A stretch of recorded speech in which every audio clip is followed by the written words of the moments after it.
அன்பு தமிழ் சொந்தங்களே, அன்பார்ந்த பெரியோர்களே, தாய்மார்களே, நேற்று நம்முடைய பாரத பிரதமர் தலைமையிலான நம்முடைய அரசு 3வது முறையாக நாம் ஆட்சிக்கு வந்த பிறகு தொடர்ந்து தாக்கல் செய்திருக்கக்கூடிய முதல் பட்ஜெட். இந்தியா முழுவதுமே பெரும் வரவேற்பை பெற்றிருக்கக்கூடிய அந்த பட்ஜெட் குறிப்பாக பெண்களுக்கு, குழந்தைகளுக்கு, நடுத்தர மக்களுக்கு, ஏழை மக்களுக்கு, விவசாய பெருமக்களுக்கு எல்லோருக்கும் கூட ஒரு சிறப்பு செய்வதாக அமைந்திருக்கிறது. இதை தாண்டி இளைஞர்களுக்கும் ஒரு பெரிய அளவில் பல திட்டங்களை கொண்டு வந்திருக்கின்றார்கள். வழக்கம் போல தமிழகத்தினுடைய முதலமைச்சர் மாண்புமிகு திரு மு.க. ஸ்டாலின் அவர்கள் இந்த பட்ஜெட் சரியில்லை, தமிழகத்தை புறக்கணித்திருக்கின்றார்கள். அதனால் இந்த வாரம் நடக்க இருக்கக்கூடிய நித்தி ஆயோக் கவர்னிங் கவுன்சில் மீட்டிங்க்கு நான் புறக்கணிப்பதாக சொல்லியிருக்கின்றார். மாண்புமிகு முதலமைச்சருக்கு இது புதிதல்ல. 2022 நடந்த நித்தி ஆயோக் கவர்னிங் கவுன்சில் மீட்டிங்கிலும் கூட முதலமைச்சர்கள் பங்கேற்கக்கூடிய மீட்டிங் அது கவர்னிங் கவுன்சில். 2022 கூட தமிழ்நாடு முதலமைச்சர் மு.க. ஸ்டாலின் அவர்கள் பங்கேற்கவில்லை. 2023 நித்தி ஆயோக் கவர்னிங் கவுன்சில் மீட்டிங்கிலும் கூட தமிழ்நாட்டினுடைய முதலமைச்சர் பங்கேற்கவில்லை. 2024 நடக்க இருக்கக்கூடிய நித்தி ஆயோக் கவர்னிங் கவுன்சில் மீட்டிங்க்கு ஒரு புதிய சாக்குப்போக்கு காரணத்தை சொல்லி அங்கிருந்து நலிவுவிடலாம் என்கின்ற எண்ணத்தை அவர் வெளிப்படுத்தியிருக்கின்றார். உண்மையை சொல்ல வேண்டும் என்றால் தமிழக முதலமைச்சர் அவர்கள் நித்தி ஆயோக் மீட்டிங்க்கு சென்று தமிழக மக்கள் சார்பாக பேசி தமிழகத்திற்கு என்ன வேண்டும், நாம் எங்கே இருக்கின்றோம் என்று பேசுவதற்கு மிக முக்கியமாக வருடத்திற்கு ஒரு முறை இந்தியாவில் இருக்கக்கூடிய எல்லா முதலமைச்சர்களும் சென்று அமர்ந்து பேசக்கூடிய ஒரு மீட்டிங். இதில் பாரத பிரதமர் நரேந்திர மோடி அவர்களும் கூட பங்கேற்பார்கள், அவர் சேர்மன் என்கின்ற முறையில். மாண்புமிகு தமிழகத்தினுடைய முதலமைச்சர் திரு மு.க. ஸ்டாலின் அவர்கள் சொல்லியிருக்கக்கூடிய காரணத்தை யாரும் கூட ஏற்றுக்கொள்ள மாட்டார்கள். என்ன சொல்லியிருக்கிறாங்க? தமிழகத்தினுடைய பெயர் பட்ஜெட்டில் இல்லை. நாம் ஒரு விஷயத்தை புரிந்து கொள்ள வேண்டும் அன்பு சொந்தங்களே. இந்த தாக்கல் செய்யப்பட்டிருக்கக்கூடிய பட்ஜெட் என்பது 48,20,512 கோடி ரூபாய். இந்த 48,20,512 கோடியும் தமிழகத்தில் இருக்கக்கூடிய மக்களுக்கும் இந்தியாவில் இருக்கக்கூடிய எல்லா மக்களுக்கும் மத்திய அரசு கொடுக்க வேண்டும். அதுக்கு தான் இந்த பட்ஜெட். இந்த ஆண்டு முழுவதும் எப்படி இருக்கணும்? இதற்கு முன்பு யூபிஏ அரசு 10 ஆண்டு காலம் யூபிஏ அரசில் அவர்கள் போட்டிருக்கக்கூடிய பட்ஜெட்டில் தமிழகம் என்கின்ற வார்த்தை, தமிழ்நாடு என்கின்ற பெயர் எத்தனை முறை வந்திருக்கு? நீதியமைச்சராக பி. சிதம்பரம் அவர்கள் பலமுறை பட்ஜெட்டை கொடுத்துருக்குறாங்க. எத்தனை முறை வந்திருக்கு? 2004-05 பட்ஜெட்டில் வரவே இல்லை தமிழ்நாடு என்கின்ற பெயர். 2005-06 தமிழ்நாடு என்கின்ற பெயர் வரவே இல்லை. 2006-07 தமிழ்நாடு என்கின்ற பெயர் வரவே இல்லை.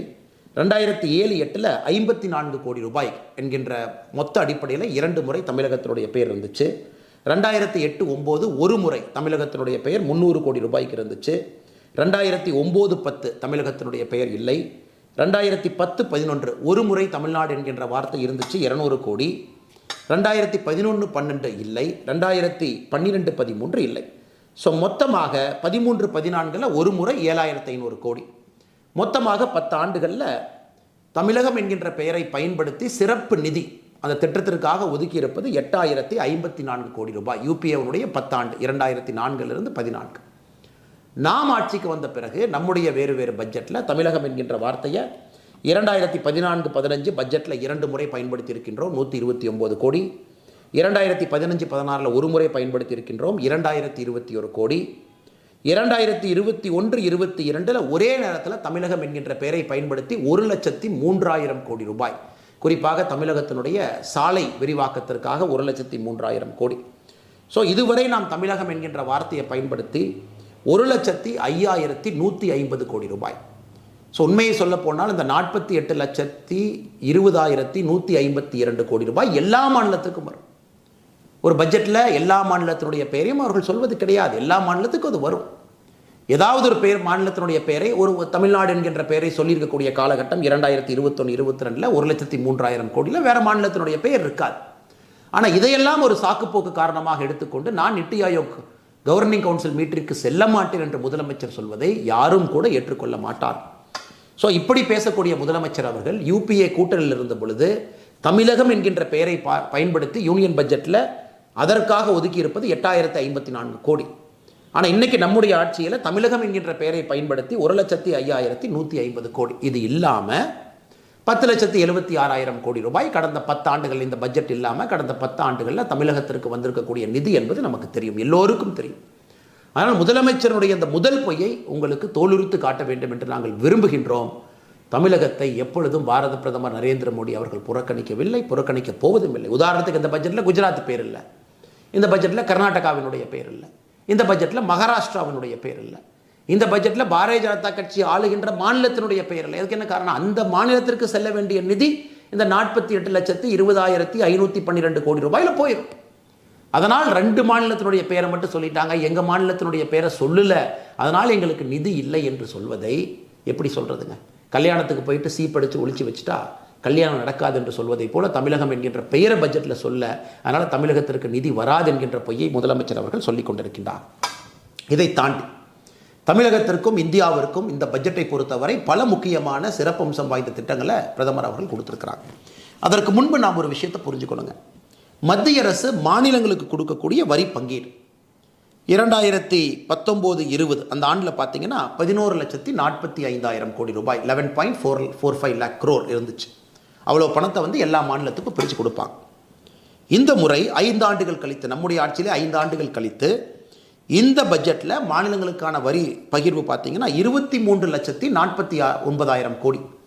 அப்படி பார்த்தீங்கன்னா கிட்டத்தட்ட நம்முடைய ஆட்சியில் 5 ஆண்டுகள்லேயே கிட்டத்தட்ட நாம் 2 மடங்குக்கு மேலே மாநிலங்களுக்கு கொடுக்கக்கூடிய வரி பங்கீடு அதிகப்படுத்தி இருக்கின்றோம். போன பட்ஜெட்டில் மாநிலங்களுக்கு கொடுக்கக்கூடிய வரி பங்கீடு என்பது 20,99,000 கோடி. இந்த பட்ஜெட்டில் 23,49,000 கோடி. இந்தியா வளர்கிறது என்பதற்கு சாட்சி. டாக்ஸ் கலெக்ஷன் நடக்குது, இந்தியா வளர்கிறது, பொருளாதாரம் மேம்படுகிறது, அரசுக்கு பணம் வருகிறது. அந்த பணத்தை பிரித்து மாநிலங்களுக்கு கொடுக்குறாங்க. 23,49,000 கோடி ரூபாய் மாநிலங்களுக்கு பிரித்து கொடுத்துருக்குறாங்க. அந்த பணம் வரும். தமிழக அரசு தன்னுடைய பட்ஜெட்டில் அந்த பணத்தை அக்கௌண்ட் பண்ணி தமிழக அரசு செலவு பண்ணுவாங்க. அப்போ தமிழகத்தை புறக்கணித்திருக்கின்றார்கள் என்ற அர்த்தமா? அதை தாண்டி அன்பு சொந்தங்களே, நமக்கு தெரியும் இன்னைக்கு பெண்கள் குழந்தைகள் இருவருக்கும் மையப்படுத்தி 3 லட்சம் கோடி ரூபாய், சுதந்திர இந்தியாவிற்கு பிறகு 3 லட்சம் கோடி ரூபாய் பெண்களுக்கும் குழந்தைகளும் மையப்படுத்தி எந்த பட்ஜெட்லேயும் தமிழ்நாட்டில் இருக்கக்கூடிய நம்முடைய சகோதரிகளுக்கும் குழந்தைகளுக்கும் இதன் மூலமாக பணம் வரப்போகுது, சிறப்பு திட்டம் வரப்போகுது. இது எல்லோரும் அறிஞ்சது. இன்றைக்கி மிக முக்கியமாக அமைப்பு சார், அதாவது ஆர்கனைஸ்ட் எம்ப்ளாய்மெண்ட்டில் இன்றைக்கி புதிதாக வேலைக்கு செல்லக்கூடிய யார் வேலைக்கு சேர்றாங்களோ 1 மாத சம்பளத்தை மத்திய அரசு 3 இன்ஸ்டால்மெண்ட்டில் அந்த கம்பெனி கொடுக்குறாங்க, ஊக்குவிப்பதற்காக, வேலைவாய்ப்பை ஊக்குவிப்பதற்காக. இன்றைக்கி புதிதாக ஒருத்தர் படிக்கிறார், ஆர்ட்ஸோ இன்ஜினியரிங்கோ படிக்கிறாங்க, ஒரு கம்பெனியில் வேலைக்கு செய்கிறாங்க, அந்த கம்பெனியில் இபிஎஃப் கட்டுறாங்க. 1 மாத சம்பளத்தை 1 லட்சம் ரூபாய் வரை, மேக்ஸிமம் 1 லட்சம் ரூபாய் வரை அவங்க சம்பளம் இருக்கலாம் அந்த கேட்டகரிக்குள்ளே. 1 மாத சம்பளத்தை மத்திய அரசு 3 இன்ஸ்டால்மெண்ட்டில் அந்த கம்பெனி கொடுக்குறாங்க தனியார் நிறுவனத்திற்கு. காரணம் வேலைவாய்ப்பை ஊக்குவிக்கணும். இன்னொரு இடத்துல பாருங்கள், அடுத்த 5 ஆண்டுகளில் 1 கோடி இளைஞர்களுக்கு ஸ்கில் இன்டர்ன்ஷிப், அவருடைய திறனை மேம்படுத்துவதற்காக இன்டர்ன்ஷிப், இந்தியாவில் இருக்கக்கூடிய 500 பெரிய நிறுவனத்தில் அவங்க 1 கோடி இளைஞர்கள் அடுத்த 5 ஆண்டுகளில் இன்டர்ன்ஷிப்புக்கு போகிறாங்க. முதல்ல 6,000 ரூபாய் கொடுக்குறாங்க, மாதம் இன்டர்ன்ஷிப்புக்கு 5,000 ரூபாய் கொடுக்குறாங்க. இதெல்லாம் எல்லோருக்கும் வரக்கூடியது, குறிப்பாக இளைஞர் மேம்பாட்டுக்காக கொண்டு வந்திருக்கக்கூடிய திட்டத்தை நம்ம பார்த்துருக்கின்றோம். இதெல்லாம் இந்த பட்ஜெட்டினுடைய மிக சிறப்பான ஒரு விஷயங்களாக நாம் பார்த்து கொண்டிருக்கின்றோம். அதை தாண்டி குறிப்பாக யார் வீடு இல்லையோ, நம்முடைய தேர்தல் அறிக்கையிலே சொல்லியிருக்கின்றோம், இந்த பட்ஜெட்லேயும் சொல்லியிருக்கின்றோம், கிராம பகுதியில் 3 கோடி வீடு, நகர்ப்பகுதியில் 1 கோடி வீடு, ஒரு வீடு 10 லட்சம் ரூபாய் பெறுமானதாக நகர்ப்பகுதியில் 1 கோடி வீடு நாம் கட்டி கொடுப்போம் என்கின்ற நகர்ப்புறத்தில் இருக்கக்கூடிய ஏழைகளுக்கான திட்டத்தை நம்முடைய பாரத பிரதமர் நரேந்திர மோடி அவர்கள் தலைமையிலான அரசு கொண்டு வந்திருக்காங்க. அதையும் நம்ம பார்க்குறோம். அதையெல்லாம் தாண்டி உள்கட்டமைப்பு 11,11,111 கோடி ரூபாய், சாலைகள், துறைமுகங்கள், நம் போக்குவரத்தை வேகப்படுத்துவதற்காக நாம் கட்டக்கூடிய எல்லா உள்கட்டமைப்புக்கும் கூட 11,11,111 கோடி ரூபாய் நாம் ஒதுக்கீடு செய்து காட்டியிருக்கின்றோம். அதை தாண்டி இன்றைக்கி சோலார் 1 கோடி வீடுகளுக்கு கிட்டத்தட்ட 300 யூனிட் இலவசம். அது எந்த அளவுக்கு இந்தியாவில் கரண்ட் பில் குறையும். அதுவும் தமிழகத்தில் பார்த்தீங்கன்னா 3 முறை கரண்ட் பில் ஏற்றி வச்சிருக்கிறாங்க.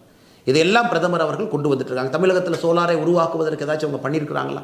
இந்த கேள்விக்கெல்லாம் முதலமைச்சர் அவர்கள் பதில் சொல்வதற்கு தயாராக இல்லை. மற்ற எல்லா விஷயத்தையும் அவங்க பேசுகிறாங்க. இன்றைக்கி சோலார் மின் திட்டம் விரிவாக்கத்திற்கு மட்டுமே 1,28,00,000 அப்ளிகேஷன் வந்திருக்குது பாருங்கள், 1 கோடி பேர் அந்த திட்டத்திற்கு. அதை தாண்டி முத்ரா கடன் திட்டம், குறிப்பாக தமிழகத்தை பொறுத்தவரை முத்ரா கடனிலே அதிகமாக பயன்பெறக்கூடிய ஒரு மாநிலம். 10 லட்சம் ரூபாயில் இருக்கக்கூடிய கடன் உச்சவரம்பு இன்றைக்கி 20 லட்சம் ரூபாய் கொண்டு போயிருக்கிறாங்க. இது எல்லோருக்கும் கூட மிக முக்கியமான ஒரு விஷயமாக நாம் பார்க்கின்றோம். அதெல்லாம் தாண்டி இன்றைக்கி புற்றுநோயாளிகள் பயன்பெறும் வகையில் அவங்க பயன்படுத்தக்கூடிய 3 முக்கியமான மருந்துகளுக்கு வரி விலக்கு இருக்குங்க. உள்நாட்டு உற்பத்தியை ஊக்குவிக்க மொபைல் ஃபோன் சார்ஜர் மீதான வரி 15% குறைச்சிருக்கிறாங்க. லித்தியம் கோபால்ட் 25 கனிமங்கள் மீதான வரியை குறைச்சிருக்கிறாங்க. தங்கம் வெள்ளி மீதான சுங்க வரி 6% குறைவு. இன்றைக்கே தங்கம் பார்த்தீங்கன்னா ரேட் 2,000 ரூபாய் மார்க்கெட்டில் குறைஞ்சிருக்கு. அதை தாண்டி ஒரு துறையாக பாருங்கள், வேளாண்மை துறைக்கு 1,51,000 கோடி, கல்விக்கு 1,25,000 கோடி, மகளிர் நலன் பெண்கள் குழந்தைகள் 3 லட்சம் கோடி, உள்கட்டமைப்பு 11,11,111 கோடி, பாதுகாப்பு 4,54,000 கோடி, ஊரக வளர்ச்சி 2,65,000 கோடி, உள்துறை 1,50,000 கோடி, தகவல் தொழில்நுட்பம் 1,16,000 கோடி, சுகாதாரம் 89,287 கோடி, மின்சாரம் சம்பந்தப்பட்ட துறைகளுக்கு 68,789 கோடி. இதெல்லாம் பார்த்தீங்கன்னா 48,20,512 கோடி ரூபாயும் இந்தியாவில் இருக்கக்கூடிய எல்லா மக்களுக்கும் பகிர்ந்தெடுத்திருக்கிறாங்க. அதனால் இவர்கள் சொல்லக்கூடியது முழு பொய்யை. இவங்க நித்தி ஆயோக் போகிறதுக்கு மனசு இல்லை. தமிழ்நாட்டுக்கு தேவையான விஷயங்களை பேசி கொண்டு வருவதற்கு முதலமைச்சரால் முடியாது. 2022 முதலமைச்சர் போல, 2023 போலிங்க, 24 போக மாட்டேன்னா என்ன அர்த்தங்க? வருடத்திற்கு ஒரு முறை இந்தியாவினுடைய எல்லா முதலமைச்சர்களும் பாரத பிரதமரோடு சந்திக்கக்கூடிய கவர்னர் கவுன்சில் மீட்டிங். அந்தந்த மாநிலத்தை பற்றி எல்லோருக்கும் பேசுவதற்கு உரிமை இருக்குது. அதனால் முதலமைச்சருக்கு போவதற்கு மனமில்லை. அதற்கு சாக்கு போக்கு சொல்வதற்காக இதை கையில் எடுத்துக்கொண்டு முதலமைச்சர் அவர்கள் நாடகம் ஆடுகின்றார். அதனால் பாரதிய ஜனதா கட்சியினுடைய கோரிக்கை, மாண்புமிகு தமிழகத்தினுடைய முதலமைச்சர் அவர்கள் செல்லணும். தமிழக மக்களுக்காக பேசுகிறாங்க. அவர் குடும்பத்தையோ திமுகவையோ அவர் என்கின்ற தனி மனிதனையோ போய் ரெப்ரசன்ட் பண்ணுறக்கு அந்த மீட்டிங் இல்லைங்க. தமிழ்நாட்டினுடைய பிரச்சனையெல்லாம் சொல்கிறக்கு, தமிழ்நாட்டுக்கு இன்னும் அடுத்த வருஷம் அதிகமாக வரி வேணும், இன்னும் புதிய திட்டங்களுக்கு பணம் வேண்டும், இது வேண்டும், இன்னும் மத்திய அரசு பணம் கொடுக்க வேண்டும், எதாக இருந்தாலும் முதலமைச்சர் நியாயமான முறையில் போய் நித்தி ஆயோக்கில் கேட்டால் தாங்க பணம் வரும். அப்போ தான் அடுத்த பட்ஜெட்டுக்கு கொண்டு போக முடியும். அதற்கு ஆளுங்கட்சியாக மத்தியில் இருக்கக்கூடிய பாரதிய ஜனதா கட்சி, இங்கே இருக்கக்கூடிய நாங்களும் அதற்கு போராடுகின்றோம். முதலமைச்சர் போய் பேசணும். அங்கே போய் பேசவே மாட்டோம். தென் தமிழகத்தில் தண்ணி பிரச்சனை, பணம் வேண்டும். இன்றைக்கி தென் தமிழகத்தில் குறிப்பாக படித்துவிட்ட இளைஞர்களுக்கு வேலை வாய்ப்பு இல்லை, அது பேசணும். தமிழகத்தில் ஆனைமலை நல்லாறு திட்டத்திலிருந்து பல திட்டங்களுக்கு ஆயிரக்கணக்கான கோடி ரூபாய் பணம் வேண்டும், அதை பற்றி முதலமைச்சர் பேசணும். தமிழகத்திற்கு வேறு என்ன பணம் வேணும்? சென்னை மெட்ரோ மத்திய அரசு மாநில அரசு இருவரும் இணைந்து செயல்படுத்தக்கூடிய திட்டம், அது கோயம்புத்தூருக்கு வேணும்னு கேட்குறாங்க. அது தமிழகத்தில் இருக்கக்கூடிய எல்லா பெரிய ஊர்களுக்கும், மதுரைக்கு வேண்டும், எல்லா ஊர்களுக்கும் வேண்டும் என்று கேட்குறாங்க. அதை முதலமைச்சர் போய் கோரிக்கையாக வைக்கட்டும், நித்தி ஆயோக பயன்படுத்தட்டும். அந்த கோரிக்கையில் நியாயம் இருந்தால் நாங்களும் முதலமைச்சரோடு சேர்ந்து பேசுகின்றோம். தமிழகத்திற்கு வர வேண்டிய பணத்தை கொண்டு வருவதற்கான எல்லா முயற்சி எடுக்கிறோம். 10 ஆண்டுகளில் 10,76,000 கோடி ரூபாய் கொடுத்து, இந்த பட்ஜெட்லையும் இது போல எல்லா அறிவிப்புகளும் கொடுத்து தமிழகத்தில் இருக்கக்கூடிய எல்லோரும் பயன்பட போகிறாங்க. இன்றைக்கி நம்முடைய நிர்மலா சீதாராமன் அவங்க சொல்லியிருந்தாங்க, இன்றைக்கி ராஜ்யசபாவில் மகாராஷ்டிரா என்கின்ற பேரை நான் சொல்லாமல் இருந்திருக்கலாம். ஆனால் மகாராஷ்டிராவுக்கு 67,000 கோடி ரூபா ஒரு ப்ராஜெக்ட்டுக்கு போட்டுக்கு போகுது. அதனால் ஒரு மாநிலத்தினுடைய பெயரும் நான் சொல்ல வேண்டும் என்கின்ற அவசியம் இல்லை. மாநிலத்தினுடைய பெயரை சொல்லவில்லை என்றாலும் கூட அந்த பகிர்மான நாம் கட்டியிருக்கக்கூடிய அந்த வரி என்பது எல்லோருக்கும் வரப்போகுது. அதுக்கு தான் அந்த பட்ஜெட்டினுடைய டோட்டல் காஸ்ட் 48,20,512 கோடி ரூபாய். இந்திய அரசியல் வரலாற்றில் அதிகமாகிட்டே போகுது. மாநிலத்திற்கு வரக்கூடிய நிதி பகிர்மானமும் ஒரு பக்கம் அதிகமாகுது. 2019-20க்கும் 24-25க்கும் 2 மடங்குக்கு மேலே அதிகமாகிருக்கு. அதனால் இதை எதுவும் பேசாத முதலமைச்சர் தமிழகத்திற்கு 100 industrial city plug and pay மாடலில் வந்திருக்கு. அதையும் மத்திய அரசு ஊக்குவிக்கிறாங்க. தமிழ்நாடு உட்பட பெரும் நகரங்கள் அந்த 100ல் இருக்க போகிறாங்க. அது எதுவுமே பேசல, வீடு வரப்போகுது. அதனால் முதலமைச்சர் அவர்கள் தான் சொல்லக்கூடிய பொய்யை சொல்வதை நிறுத்திவிட்டு நித்தி ஆயோக் மீட்டிங்கில் ஆக்கப்பூர்வமாக தமிழகத்தினுடைய கருத்தை எடுத்து வைப்பதோடு மட்டும் இல்லாமல் தொடர்ந்து மத்திய அரசு செய்வதையெல்லாம் பொய்யை சொல்லி தனக்கு இருக்கக்கூடிய ஊடக பலத்தை பயன்படுத்தி அதன் மூலமாக மக்கள் நம்பிவிடுவார்கள் என்று முதலமைச்சர் அவர்கள் நினைப்பது முட்டாள்தனம்.